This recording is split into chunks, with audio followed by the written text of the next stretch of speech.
Tuhan keperluan mereka. Dalam nama Tuhan Yesus Kristus kami sambut firman-Mu. Haleluya. Amin. Beri tepuk tangan dulu yang meriah buat Tuhan. Silakan duduk. Shalom.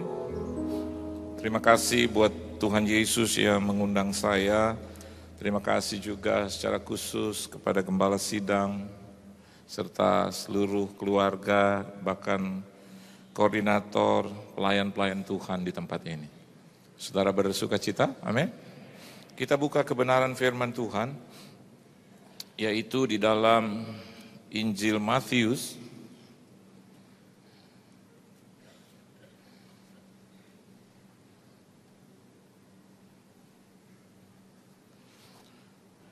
Injil Matius pasalnya yang ke-15. Injil Matius pasalnya yang ke-15. Ayatnya yang ke-28 terlebih dahulu. Matius pasalnya yang ke-15 ayat yang ke-28.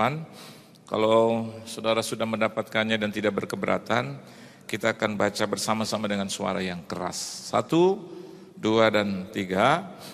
Maka Yesus menjawab dan berkata kepadanya, "Hai ibu, besar imanmu, maka jadilah kepadamu seperti yang kau kehendaki." Dan seketika itu juga anaknya sembuh. Saudara, berkehendak, berkeinginan itu sah-sah saja. Saya menginginkan sesuatu, Anda menginginkan sesuatu, supaya sesuatu itu bisa diejawantahkan dengan kuasa Tuhan yang sempurna itu adalah pertanyaan yang berikut. Tetapi Alkitab mengajar kepada kita semua di sini, berkehendak, berkeinginan, itu sah-sah saja. Tetapi apakah saya dan Anda di sini mampu untuk mengejawantahkan keinginan dan kehendak itu di dalam kehidupan kita sehari-hari? Ini adalah pertanyaan bagi kita. Alkitab katakan di ayat yang terakhir, kalimat yang terakhir, dan seketika itu juga anaknya sembuh. Untuk memperoleh hal yang seketika bahkan. Acap kali kita melihat kehidupan seseorang atau hasil yang dihasilkan atau yang ditimbulkan dari kehidupan seseorang atau kehidupan yang kita jalani. Rasa-rasanya saya dan Anda di tempat ini menginginkan itu terjadi seketika. Hasil yang langsung kita dapat.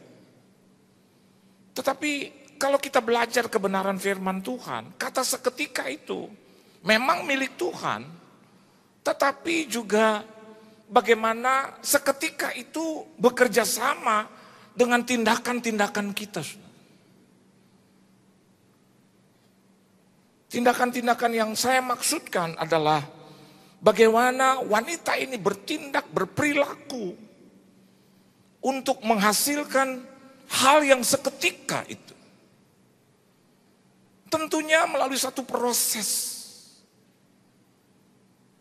Entah itu pendek, entah itu panjang, tergantung dari bagaimana saya dan Anda kembali lagi bertindak. Memang Tuhan ada waktunya. Tetapi semakin hebat saya dan Anda di tempat ini bertindak, berperilaku dengan kata-kata Alkitab atau kata Yesus, yaitu ayat yang ke-28. Maka Yesus menjawab dan berkata kepadanya, "Hai ibu, besar iman." Jadi tindakan serta perbuatan kita itu tergantung dari iman yang kita miliki. Dan hari-hari seperti ini, baiklah saya dan Anda di tempat ini membangun bukan iman yang kecil, tetapi iman yang besar. Karena dengan iman yang besar kita juga akan mendapatkan perkara-perkara yang besar dari Tuhan.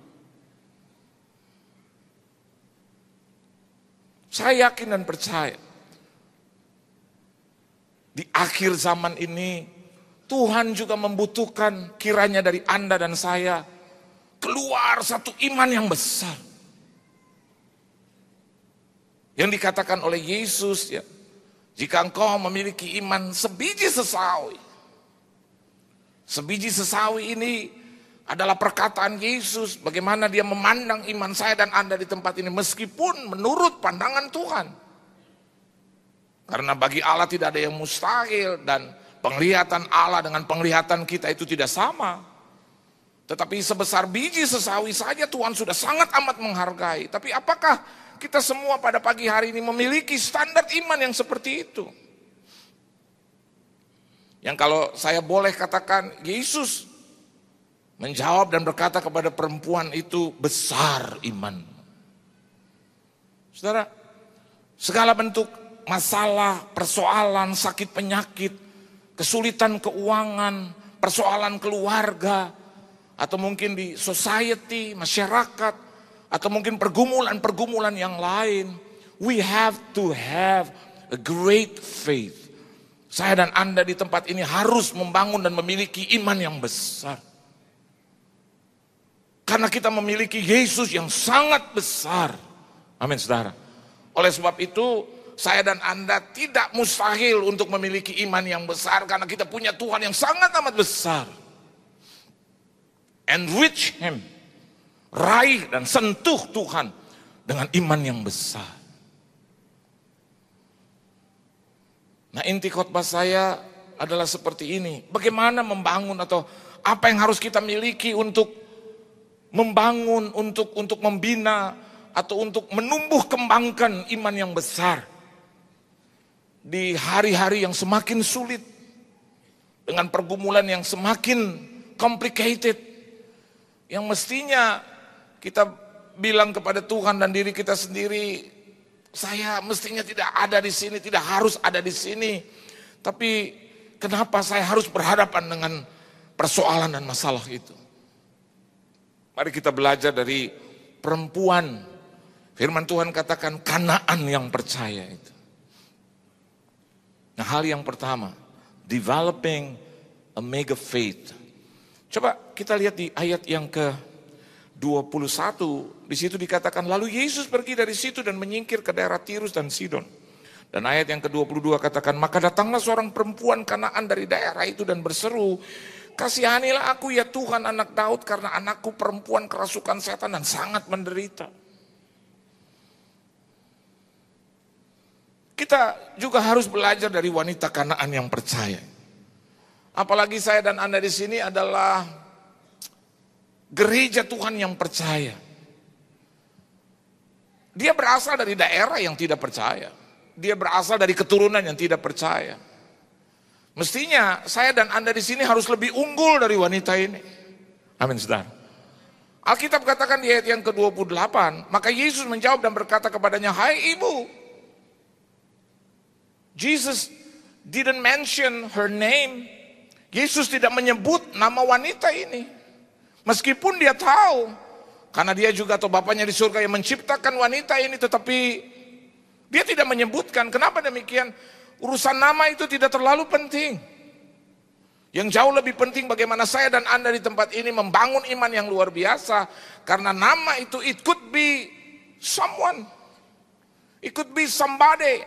Jadi iman yang besar atau kesembuhan yang luar biasa ini bukan hanya terjadi buat ibu ini, tetapi juga terjadi bagi seluruh gereja Tuhan. Amin, saudara. Beri tepuk tangan yang meriah buat Tuhan. Dan termasuk saya dan Anda di sini yang disebut Yesus sebagai ibu, perempuan atau gereja Tuhan. Ada janji Tuhan yang sifatnya general, tapi ada janji Tuhan yang sifatnya private atau pribadi lepas pribadi. Ketika Yesus berkatakan, hai ibu, berarti dia berkata kepada gereja Tuhan. Seringkali gereja Tuhan digambarkan sebagai wanita, sebagai ibu. Maka janji ini juga milik saya dan Anda. Untuk memperoleh kesembuhan, untuk memperoleh jalan keluar, untuk memperoleh pertolongan seketika. Karena saya dan Anda juga mengikut Tuhan sudah lama mungkin. Sudah berbulan-bulan, sudah bertahun-tahun. Dan kita layak juga ditolong oleh Tuhan. Nah, Alkitab katakan di ayat yang ke-22, developing mega faith, wanita ini mengajar kepada saya dan Anda di tempat ini, dia tidak menolak masalah. Alkitab tidak berkata begini, saya sudah tengking-tengking, saya sudah tolak-tolak. Saya tidak berkata bahwa orang Kristen harus cari masalah dan dekat dengan masalah, tidak. Tetapi kalau memang masalah itu hadir, saudara, tanpa diundang, dan kita cek and recheck, kita tidak berbuat dosa, saya rasa itu adalah sesuatu yang normal. Kenapa? Anda perhatikan di ayat yang ke-22, karena anakku perempuan kerasukan setan dan sangat menderita. Dan ini bukan kebetulan. Ketika setan itu menguasai anak dari perempuan ini, maka dia butuh Yesus. Dan dari cerita ini kita bisa mendapatkan berkat. Bagaimana saya dan Anda di sini membangun iman yang besar itu. Alkitab tidak berkata bahwa wanita ini terus menangis tiap-tiap hari dan terus atau mengabaikan anaknya, atau ya sudahlah mati seperti itu. Tapi dari ayat yang ke-22 saya bisa nyatakan, bahkan di dalam Injil Markus di pasal yang lain juga tertulis tentang cerita perempuan Siro-Fenisia yang percaya. Alkitab katakan di dalam ayat pasal yang ke-7 ayat yang ke-25, di situ dikatakan malah seorang ibu yang anaknya perempuan kerasukan roh jahat segera mendengar tentang dia lalu datang dan tersungkur di depan kakinya. Ini yang harus kita miliki. Bukan hanya sekedar menengking, tetapi datang menghampiri Yesus, tersungkur di hadapan Tuhan Yesus dan meminta dengan sangat amat. Hari ini baiklah kita sadar juga, kadang memang masalah persoalan itu baik buat kita. Setuju, saudara? Sekali lagi, kadang masalah dan persoalan itu baik buat kita. Tahun lalu saya kehilangan ibu saya, rasanya the end of the world. Saya tidak pernah bisa berpikir bahwa ibu saya diambil Tuhan di tahun 2013. I still need her. Saya masih membutuhkan dia, Tuhan. Saya udah coba dengan segala cara untuk memperpanjang hidupnya. Tapi Tuhan berkehendak lain. Sehingga satu saat saya sadar gitu. Masalah adalah bahan mentah yang kalau saya kelola dengan baik dan benar, mampu mempermuliakan nama Tuhan. Amin, saudara. Bahkan memberkati kita. Dan hari ini sudah bulan yang ke-7. Dia meninggal tanggal 24 Juli 2013. Ini bulan yang ke-7. Besok adalah tepat bulan yang ke-7. Dan saya melihat bahwa kehidupan saya pun ya tidak kehilangan sentuhan Tuhan. Dan saya juga tidak melihat bahwa pertolongan itu menjadi semakin jauh, tidak. Bahkan Roh Tuhan berkata kepada saya, sekarang jadilah pemimpin bagi keluargamu. Papa saya meninggal 1995, mama saya kemarin 2013. Jam 8 pagi pada saat, setengah 8 pagi pada saat kami ada di rumah duka. Orang-orang belum datang, satu keluarga aja, kami keluarga besar. Membereskan ya ruang duka itu dengan baik supaya orang-orang yang datang melihatnya juga dengan baik. Tiba-tiba keponakan saya yang berumur 8 tahun sambil main iPad, dia berteriak kencang dan mengarahkan kata-katanya kepada saya. Om Yohan, Oma sudah pergi ya, udah mati gitu. Dia ambil istilah mati. Terus saya jawab, iya Jesse, namanya Jesse. Iya Jesse, udah mati Oma. Iya tadi aku bangun-bangunin oma nggak bangun. Saya tadi mau jawab, kalau bangun repot dong. Kan udah mati gitu. Oh iya, terus Jesse bilang apa? Oma bangun, oma nggak bangun-bangun. Terus dia bisa punya kata begini. Ya kita udah nggak punya perisai deh. Terus saya bilang, iya, oma memang perisai bagi seluruh keluarga. Terus dia lihat saya, Om Yohan aja jadi perisai. Saya jawab, aduh, Om Yohan gak bisa sampai 1/1000 dari Oma. Oma tuh luar biasa, Jesse. Terus dia bilang, bisa, pasti bisa. Terus saya bilang, gak bisa. Dia bilang, bisa. Saya bilang, gak bisa. Bisa. Tiba-tiba keluarga saya yang 25 orang berdiri dan mengangguk-anggukan kepala, terus bilang sama-sama kor, bisa. Akhirnya saya jawab, oh bisa ya? Ya bisa. Gitu.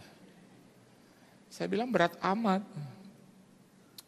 Pada saat penguburan di depan jasad dan di hadapan orang-orang yang lain dan seluruh keluarga, saya bilang, oke Mam, mulai hari ini saya mau belajar jadi perisai buat keluarga. Dan itu bukan hal yang gampang. Tapi disitulah saya harus berada. Ketika Yerusalem yang Tuhan bentuk dan Tuhan izinkan saya ada di sana dengan plus minus. Ucap janji gampang, tapi melakukannya itu. 2 minggu kemudian jam 1:30 pagi kami ditelepon 1:30 lagi tidur, fly to the moon. Ternyata keponakan bermasalah gitu. Ada di kantor polisi. Aduh. Bayangkan citra gitu, pendeta hamba Tuhan. Tapi sisi lain ada keponakan, ada di kantor polisi. Dan adik saya telepon nangis gitu.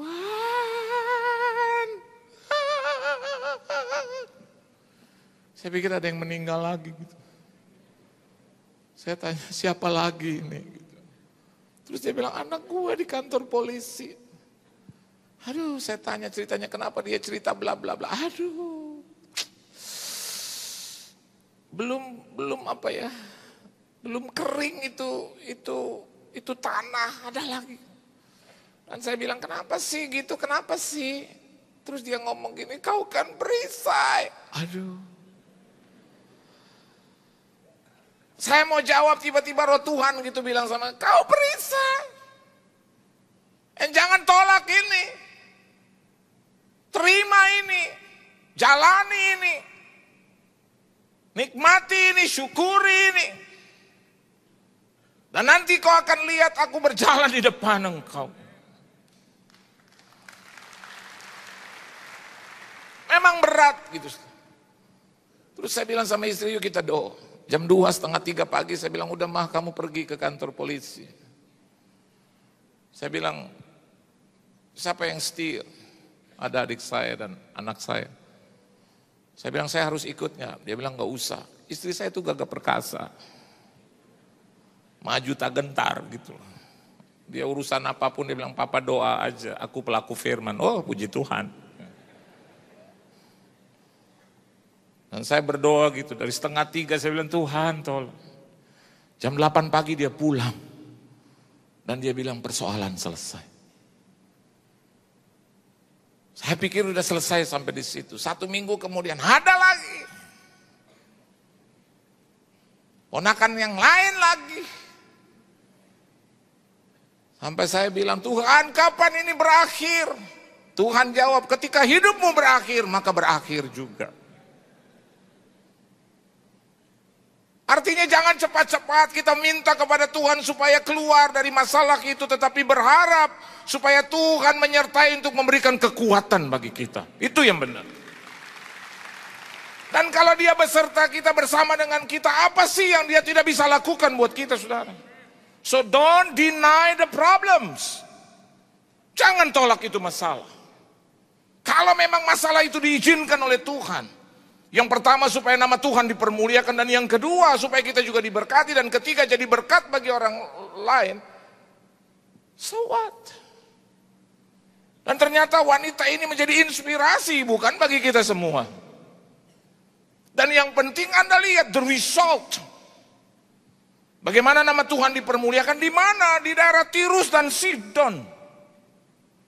Bahkan di tempat di mana orang-orang yang menyembah berhala, yang tidak percaya, Tuhan tetap dengan mujizatnya mampu berbuat. Kalau kita bilang, kenapa saya lahir di Indonesia, kenapa harus di Surabaya, kenapa kita punya persoalan di Surabaya, supaya nama Tuhan juga dipermuliakan, dan hormat kemuliaan bagi nama Tuhan, dan banyak jiwa dimenangkan bagi nama Tuhan. Dan sebentar kita akan lihat kebaktian pagi Betani, tempat ini penuh sampai di atas. Bahkan orang sampai bergelantungan karena nggak muat lagi gitu. Bahkan harus dilebarkan kanan dan kiri. Bahkan seluruh Surabaya penuh dengan kemuliaan Tuhan. Dengan apa? Dengan masalah mungkin yang sekarang menimpa. Kelihatannya nggak bisa terima, tapi kalau memang itu jalan Tuhan. Dan semakin terkenal nanti namamu. Kelihatannya sekarang buruk, tetapi Tuhan bisa ubah menjadi indah, jadi kemuliaan bagi namanya. So, bangun iman kita dimulai dengan tidak menolak masalah. Kalau memang bukan karena dosa dan kesalahan. Itu yang pertama. Yang kedua, coba kita lihat ayat yang ke-23 dan ayat yang ke-25 sampai dengan 25. Firman Tuhan katakan begini, tetapi Yesus sama sekali tidak menjawabnya. Lalu murid-muridnya datang dan meminta kepadanya, suruhlah ia pergi, ia mengikuti kita dengan berteriak-teriak. Jawab Yesus, aku diutus hanya kepada domba-domba yang hilang dari umat Israel. Tetapi perempuan itu mendekat dan menyembah dia sambil berkata, Tuhan tolonglah aku. Kalau kita melihat wanita ini sekilas, baca ceritanya juga sekilas atau dengarnya sekilas, maka pastilah ada komentar begini, muka tembok. Tapi ini yang disukai oleh Tuhan. Kita harus juga memiliki muka tembok di hadapan Tuhan. Kalau perlu muka bajak gitu. Artinya, developing mega faith itu harus didirikan dengan cara persistent. Ulet, tekun, tidak mudah menyerah. Ulet, tekun, tidak mudah menyerah. Coba ikuti kata-kata saya terus senggol kiri kanan. Ulet, tekun, tidak mudah menyerah. Ulet, tekun, tidak mudah menyerah. Hari ini belum ditolong Tuhan, datang lagi minggu depan. Amin saudara. Minggu depan belum ditolong, datang lagi, kan masih ada minggu depan lagi. Selama hidup ini dianugerahkan masih oleh Tuhan bagi kita, tetap tidak ada perkara yang mustahil kok. Saya mulai pelayanan juga dari hari-hari yang syusyah gitu. Kalau susah kan udah biasa, syusyah gitu. Terus pakai S, syusyah gitu. Kan kalau di Inggris kalau susyas berarti banyak gitu. Jadi banyak susahnya. Dan saya diajar oleh mama saya. She is my queen in my life. Tiap kali saya datang dari pelayanan, terus mama saya dengan lembut bilang, "Halo, hambanya." Kata-katanya selalu gitu, "Halo, hambanya."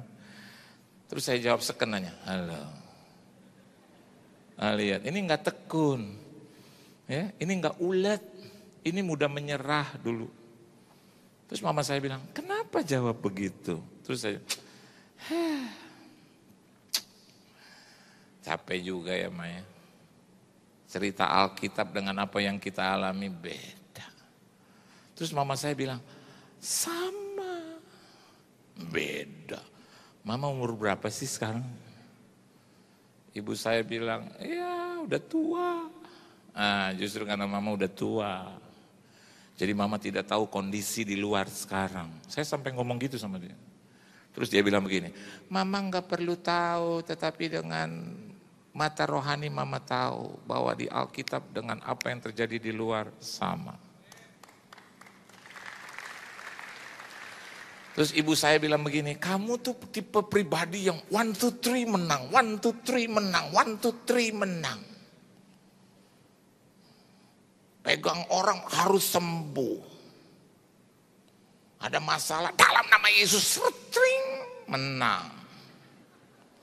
Haleluya, haleluya, haleluya, haleluya, haleluya, haleluya, menang. Haleluya, haleluya, bahkan kita nyanyi terburu-buru supaya cepat. Haleluya, haleluya, haleluya, menang. Dari orang yang seperti itu tidak pernah akan menghasilkan apa-apa, saudara. Mama saya bilang, lagi. Terus tadi kamu pelayanan di mana? Saya jawab, mahasiswa. Terus? Iya, gitulah. Oh iya, aku pinjam sama mama tadi 100.000 ya, waktu mau berangkat. Mama saya bilang, terus? Nah ini dari mahasiswa 5.000. Ibu saya tanya, terus ongkosnya berapa kamu? Tadi naik taksi pulang pergi 80.000. Jadi ya ini sisanya 20.000, tadi buat kolektor 10.000 jadi tinggal 10. Nah ini saya bisa baru bayar 5.000. Itu yang tadi saya maksud, mah capek juga ya mah. Ibu saya bilang, nggak apa-apa, ini baru awal. Besok ada pelayanan di mana lagi? Terus saya bilang, ada itu di kampung. Berapa orang jemaatnya? 7 kali. Terus? Kamu harus ke situ, dimulai dari jam berapa Yohan? Jam 10. Nah kamu jam 5 pagi udah bangun. Hah? Kamu angkat tanganmu, puji Tuhan. Nanti malam jam 12 nyanyi buat Tuhan, bergumul dengan Tuhan sejam 2 jam Yohan. Supaya pelayanan jam 10 berlangsung dengan baik. Tempatnya orang susah mah, justru di tempat orang susah nanti nama Tuhan dipermuliakan. Saya ikuti kata ibu saya, pulang kembali lagi ke rumah ibu saya. Terus dia tanya, halo hambanya, bagaimana pelayanan? Saya jawab, semakin parah. Kenapa? Iya, tadi aku pikir 7 orang, ternyata yang datang tinggal 4 orang. Terus aku lihat susah banget mah mereka, jadi aku nggak terima persembahan. Oh bagus, bagus tinggal bagus, resikonya jalan kaki nih mah. Oh biar kuat itu kaki, biar nanti kalau udah kau dipakai Tuhan kuat itu kaki.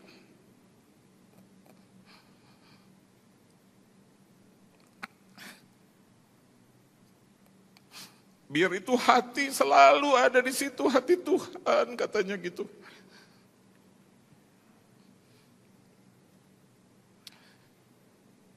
Saya bilang itu mah kata Tuhan yang selalu saya baca gitu mah. Oh iya, jangan lihat sekarang, lihat nanti gitu.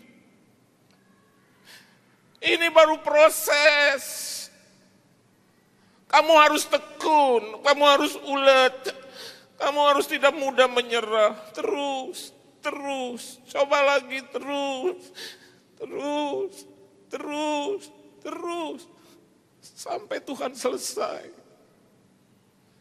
Dan hari ini saya kehilangan touch-nya gitu. Karena apa yang dikatakan itu betul, sangat betul. Kalau kita tekun, saudara, terus, tidak pernah lelah, terus, tidak mudah menyerah, terus, fight, Terus dan terus. Nggak mungkin, kita punya Tuhan yang baik kok. Kita punya Tuhan yang sangat baik. Dan dia menghargai iman kita. Dia hargai keringat kita, dia hargai bahkan kesusahan kita, dia hargai tindakan, dia hargai juga doa kita. Dia hargai, dia hitung itu terus.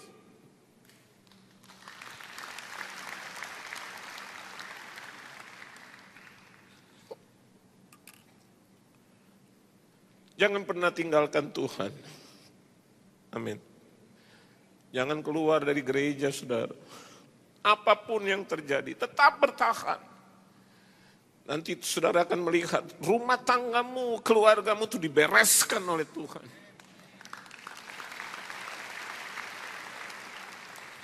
Dan engkau akan diangkat tinggi. Bukan hanya dibereskan, diangkat tinggi, setinggi-tingginya tinggi. Jadi waktu saya diberkati, saya datang kepada ibu saya. Untungnya masih hidup gitu.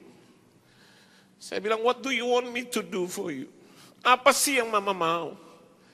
Dia bilang, yang mama mau satu, biar kamu tetap di dalam Tuhan, melayani Tuhan.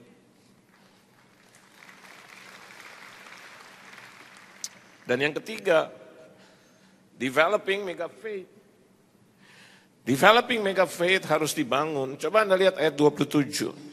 Alkitab katakan begini, kata perempuan itu, benar Tuhan, namun anjing itu makan remah-remah yang jatuh dari meja tuannya.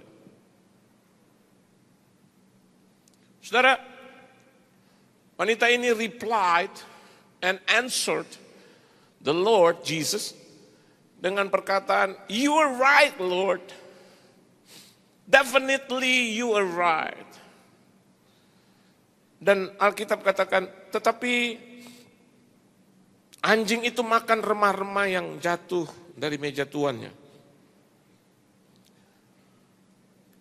Dia selalu bilang iya untuk Tuhan. Dia bilang amin untuk perkataan Tuhan. Dia mengulang, she repeated. Dia tidak hapus kata-kata Tuhan. Dia mulai dengan kata, you are right, amen. Hal yang ketiga, membangun iman yang besar itu harus kita lakukan dengan mengulang perkataan Tuhan. Pakai kata-kata Tuhan terus. Setiap Anda menemui kendala, Anda selalu harus bilang, bagi Tuhan tidak ada yang mustahil. Nyanyi. Ketika kita nyanyi, kita sedang mengulang perkataan Tuhan kan. Bagi Tuhan tak ada yang mustahil, bagi Tuhan tak ada yang tak mungkin, mujizatnya disediakan bagiku, ku diangkat dan dipulihkannya.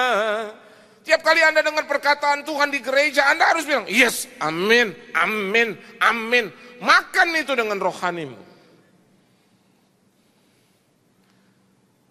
Anda harus selalu setuju dengan perkataan Tuhan. Amin, saudara. Anda sedang membangun iman. Jangan abaikan itu. Oleh sebab itu kalau lagi Anda nyanyi, Anda harus lakukan sesuatu gitu. Do something big.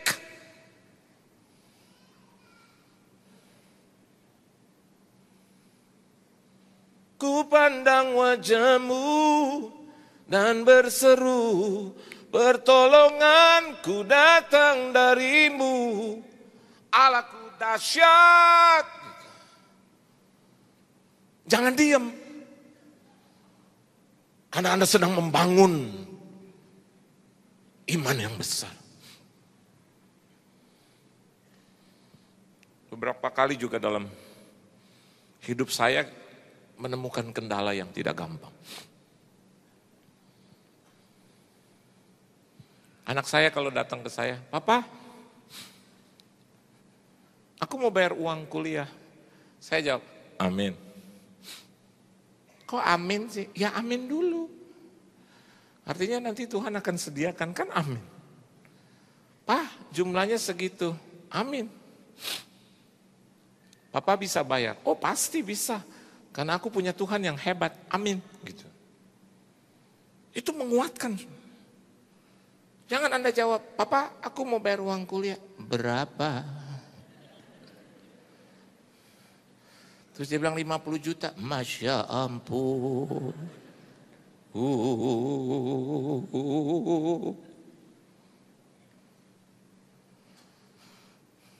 Terus dia bilang, semester ini Pak, aku masuk semester 6. Amin.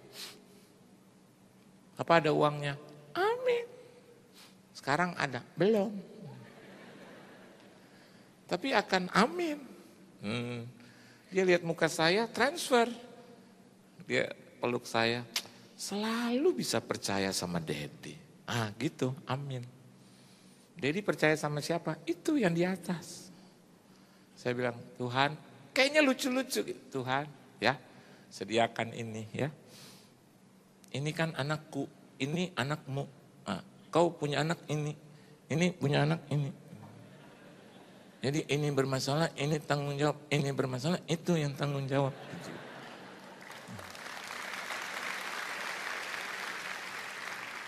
A little bit funny gitu. Tapi the fact. Dan saya ulang, kalau saya doa ya, saya nggak doa yang macam-macam, saya ulangin. Tuhan, saya datang kepadamu, saya butuh anak saya untuk bayar uang kuliah 50 juta di dalam nama Tuhan Yesus Kristus. Berdasarkan firman yang saya baca dan dengar dan saya bagikan. Katamu, jika aku baik-baik mendengarkan perkataanmu, maka aku akan diberkati oleh engkau. Engkau yang janji itu dalam nama Tuhan Yesus, kau yang janji. Jangan doa gini, Tuhan, zaman lagi sulit. Ya, kalau memang Tuhan berkenan ya, Tuhan ya. Tuhan ada apa enggak sih di atas Tuhan?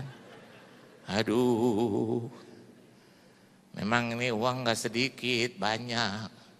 Tapi kalau Tuhan sudah bagi-bagikan kepada orang lain dan ternyata enggak cukup bagi saya, ya sudahlah Tuhan. Tuhan akan bilang, lu lagi minta apa lagi ngenyek gue sih lo? Gitu. Amin. Ulangi. Saya suka bilang, Daud aja kau tolong Tuhan. Karena dia menyanyi dan memuji. Nah sekarang aku ingin menyanyi dan memuji. Saya nyanyi. Cuma pakai celana dalam. Ya di rumah sendiri gak harus malu kan. Di dalam kamar. Saya kunci kamar. Ku kan menari. Urapannya hadir di sini. Bukan menari. Urapannya hadir di sini. Kau yang baik Tuhan. Segala sesuatu datangnya daripadamu. Haleluya. Kau Allah yang perkasa. Aku sudah mendengar perkataan ini Tuhan dan aku kembalikan kepadamu. Kau Tuhan yang ajaib, sangat ajaib, luar biasa. Pasti aku ditolong. Tidak mungkin tidak pasti ditolong olehmu. Haleluya Tuhan. Setan bingung dengan perkataan kita gitu. Tidak bisa tidak, harus ditolong oleh Tuhan. Nggak mungkin nggak ditolong, pasti. Pasti sangat amat sekali ditolong oleh Tuhan. Haleluya, haleluya. Sebelum kita pikir datang pikiran yang jahat, langsung amin kan. Amin, haleluya. Gitu. Supaya nanti jangan ada pikiran yang lain. Dan ternyata sampai hari ini gitu ya. Akan ada lagi perkara-perkara yang sulit, tapi saya mau katakan bahwa saudara itu kan nanti, yang sekarang ditolong oleh Tuhan. Ulangi perkataan Tuhan, amin. Terus kalau Anda bilang gini, saya nggak ngerti perkataan Tuhan, haleluya aja. Haleluya. Haleluya, artinya itu udah puji Tuhan. Pak saya juga nggak tahu Pak kata haleluya. Wah udah nasib kebangetan itu. Dan yang terakhir, yang keempat, saya tutup. Ya, ayat yang ke 28 ya. Maka Yesus menjawab dan berkata kepadanya, hai ibu, besar imanmu, maka jadilah kepadamu seperti yang kau kehendaki. Dan seketika itu juga anaknya sembuh. Saudara harus perhitungkan ini, mega faith is always rewarded. Kalau Anda punya iman yang besar, selalu mendapatkan anugerah atau selalu mendapatkan hadiah dari Tuhan. Always rewarded. Selalu dihargai oleh Tuhan. Tidak ada iman yang besar yang tidak dihargai oleh Tuhan. Semuanya. Siapapun. Ya. Anda baca dari Kejadian sampai Wahyu, siapapun yang punya iman yang besar selalu dihargai oleh Tuhan. Dan selalu mendapatkan kehormatan dari Tuhan. Selalu mendapatkan hasil yang positif dari Tuhan. Nah, mari hari ini bangkit dan Anda pulang. Anda bangun iman yang besar. Supaya kita akan melihat kita bukan anak-anak yang kalah. Tapi kita adalah orang-orang yang menang. Kita adalah anak-anak Tuhan yang dimenangkan oleh Tuhan. Beri tepuk tangan yang meriah buat Tuhan. Haleluya.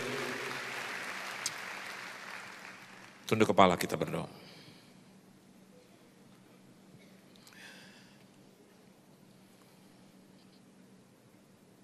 Pertolongan yang kami harapkan itu hanya bisa kami dapatkan dari Tuhan. Tidak ada pribadi yang lebih hebat daripadamu. Oleh sebab itu, pertolongan itu kami bisa raih dengan iman yang besar. Iman yang dipuji oleh Yesus. Kami mau memiliki hal yang sama, Tuhan.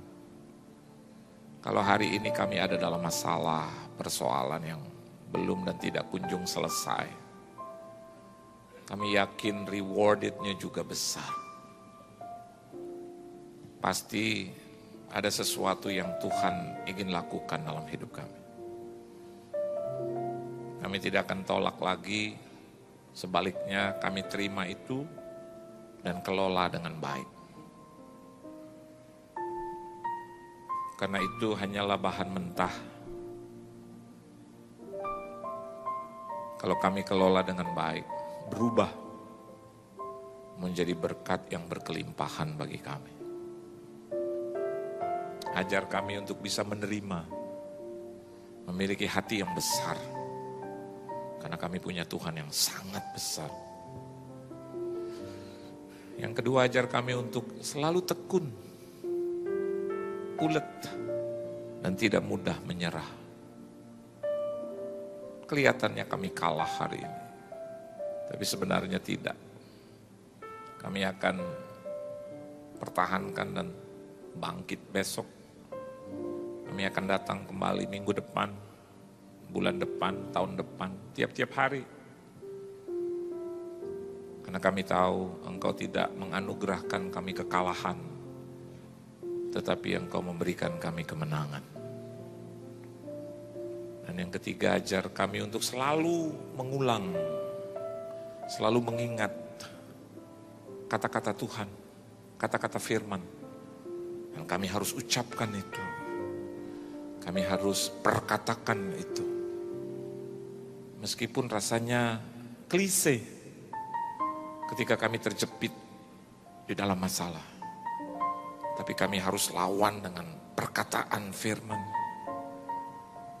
Kami harus berkata orang benar tidak akan pernah ditinggalkan. Doa orang yang benar besar kuasanya. Kami yakin ketika kami memperkatakan itu, maka kami sedang membangun iman yang besar. Dan yang keempat, Engkau tidak pernah meninggalkan kami begitu saja. Kalau kami menang, maka Engkau juga menganugerahkan sesuatu bagi kami. Mega faith is always rewarded. Penghargaan itu akan senantiasa ada dalam hidup kami. Kemenangan yang Tuhan berikan itu selalu diikuti dengan pembukaan jalan dari Tuhan, kesembuhan dari Tuhan,